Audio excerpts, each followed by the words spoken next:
Assalamualaikum warahmatullahi wabarakatuh. Halo semuanya, kami dari kelompok 4 dan pada kesempatan kali ini kami akan membahas topik yang menarik sekaligus penting, yaitu metabolisme zat anti gizi. Sebelum masuk ke materi, saya akan memperkenalkan anggota kelompok saya.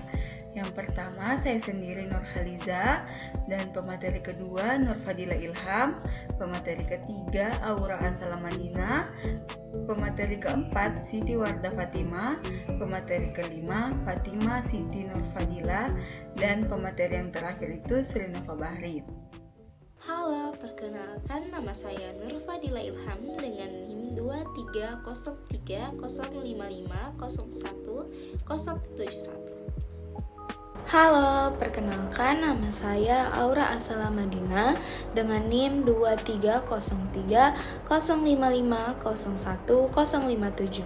Hai, perkenalkan saya Siti Wardah Fatima dengan NIM 23035501049. Assalamualaikum warahmatullahi wabarakatuh. Perkenalkan, nama saya Fatima Siti Nurfadila dengan NIM 23030550170. Saya Sri Nova Bahri dengan NIM 230305501052. Mungkin ada yang bertanya, apa sih zat anti gizi itu?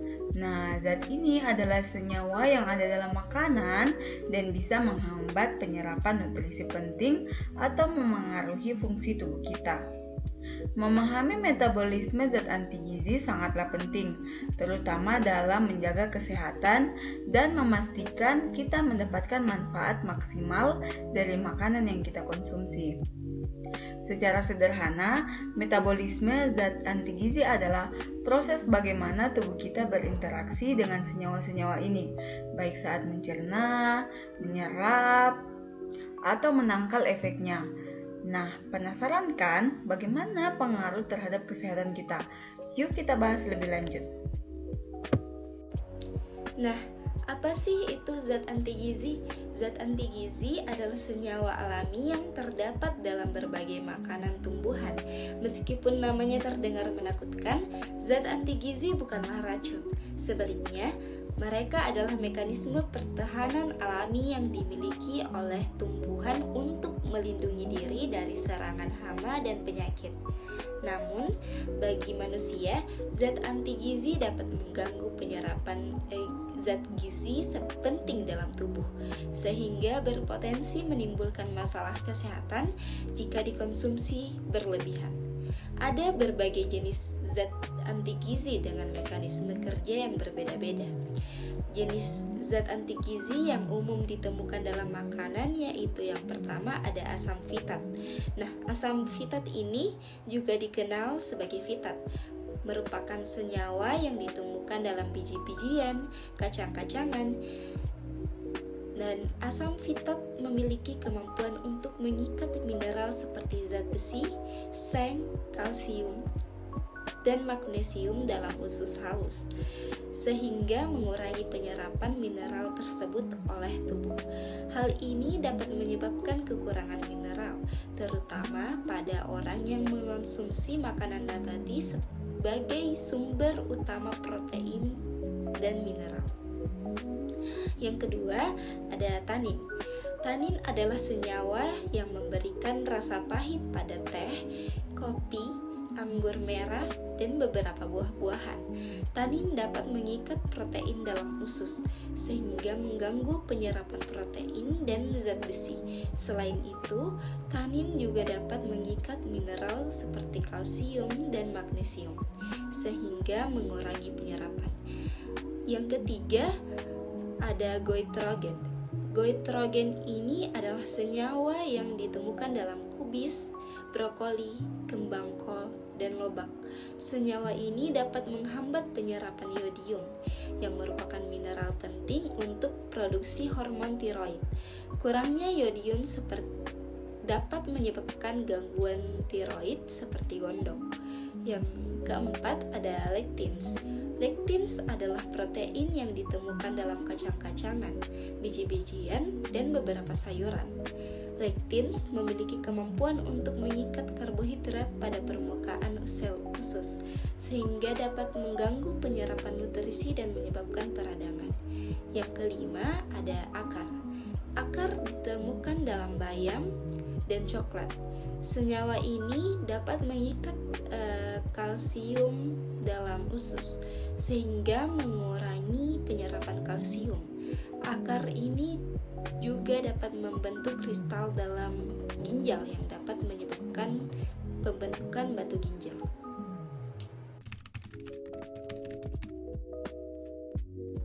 Baik, di sini saya akan menjelaskan tentang metabolisme zat antigizi dalam tubuh. Yang pertama yaitu penyerapan dan pengaruhnya terhadap tubuh. Nah, zat antigizi adalah senyawa yang bisa mengganggu penyerapan zat gizi di dalam tubuh. Ketika kita makan, zat-zat ini masuk ke dalam saluran pencernaan dan dapat berinteraksi dengan zat gizi lain seperti protein, karbohidrat, lemak, dan vitamin. Contoh zat antigizi yang pertama yaitu asam fitat. Asam fitat adalah senyawa yang bisa mengikat mineral penting seperti kalsium, magnesium, dan zat besi. Ketika terikat, mineral tersebut jadi sulit diserap oleh tubuh, sehingga ketersediaannya menjadi berkurang. Yang kedua yaitu tanin. Senyawa ini dapat mengikat protein yang bisa mengganggu proses pencernaan dan membuat tubuh sulit mencerna makanan dengan baik.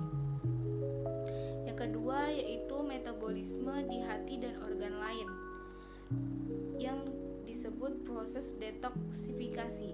Tubuh berusaha untuk mengeluarkan atau mengubah zat antigizi menjadi bentuk yang lebih aman. Nah, hati berperan penting dalam proses ini. Contoh proses metabolismenya yaitu glikosida sianogenik. Senyawa ini bisa beracun jika tidak diolah dengan baik. Tubuh mencoba mengubahnya menjadi bentuk yang kurang berbahaya, tetapi proses ini tidak terlalu berhasil. Jika terlalu banyak, bisa menimbulkan masalah kesehatan lainnya. Sekian dari saya berikan ke pemateri selanjutnya.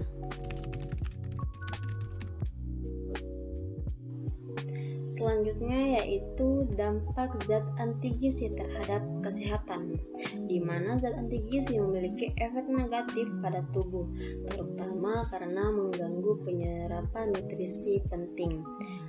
Di sini saya akan menjelaskan beberapa dampaknya.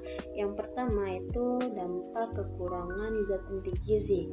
Jadi beberapa zat antigizi terutama seperti asam fitat dan oksalatat dapat mengikat mineral penting seperti kalsium, zat besi, dan zinc. Akibatnya tubuh kesulitan menyerap mineral ini. Contohnya, kekurangan zat besi itu bisa menyebabkan anemia. Kekurangan kalsium dapat mengakibatkan tulang menjadi rapuh atau resiko osteoporosis menjadi meningkat. Kekurangan zinc bisa berdampak pada gangguan pertumbuhan, terutama pada anak-anak yang dan juga menurunkan daya tahan tubuhnya. Dampak yang kedua yaitu gangguan pencernaan. Jadi zat seperti protein penghambat tripsin yang banyak terdapat pada kacang-kacangan itu menghambat proses pencernaan protein. Ini bisa menyebabkan protein dalam makanan tidak tercerna dengan baik, sehingga tubuh kekurangan asam amino yang penting. Juga risiko malnutrisi semakin besar jika konsumsi makanan kaya protein menghambat tripsin tidak diolah dengan benar. Selanjutnya, dampak yang ketiga itu risiko penyakit tertentu. Jika zat antigizi ini dikonsumsi dalam jumlah besar dan tidak diolah dengan baik, risiko penyakit tertentunya dapat meningkat, sehingga akan mengakibatkan pembengkakan kelenjar tiroid atau goiter dapat terjadi karena menghambat penyerapan yodium oleh zat antigizi. Juga kasus lainnya adalah keracunan cyanida dari singkong yang tidak diolah dengan benar.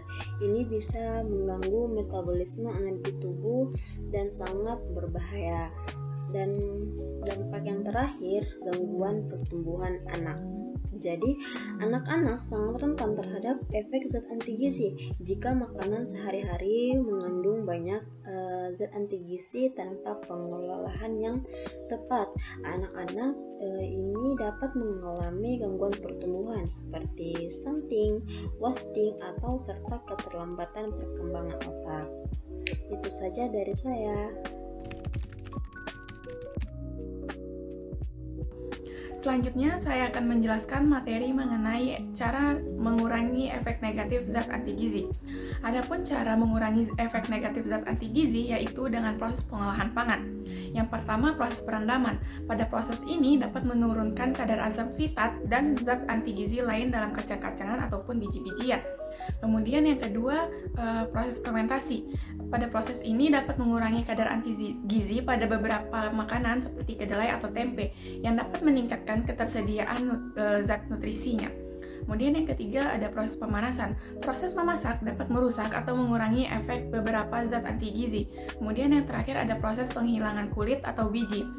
Pada proses ini dapat mengurangi kandungan anti gizi yang ada di lapisan luar biji atau kulit. Kesimpulannya ialah metabolisme zat anti gizi melibatkan berbagai mekanisme yang mempengaruhi penyerapan dan penggunaan zat gizi dalam tubuh.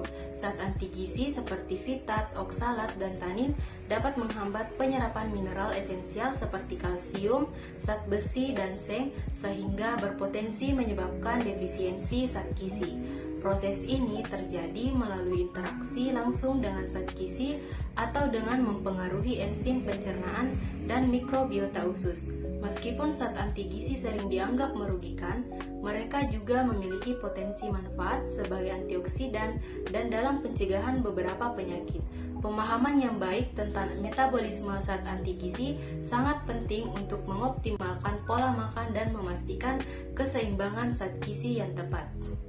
Sebagai penutup, terima kasih telah menyaksikan video ini tentang metabolisme zat anti gizi. Kami dapat memberikan pemahaman mana zat ini memberikan penting perkembangan dalam pola makan agar kita dapat memanfaatkan manfaat dari zat gizi secara maksimal. Jangan ragu melakukan pengaruh ini. Assalamualaikum warahmatullahi wabarakatuh.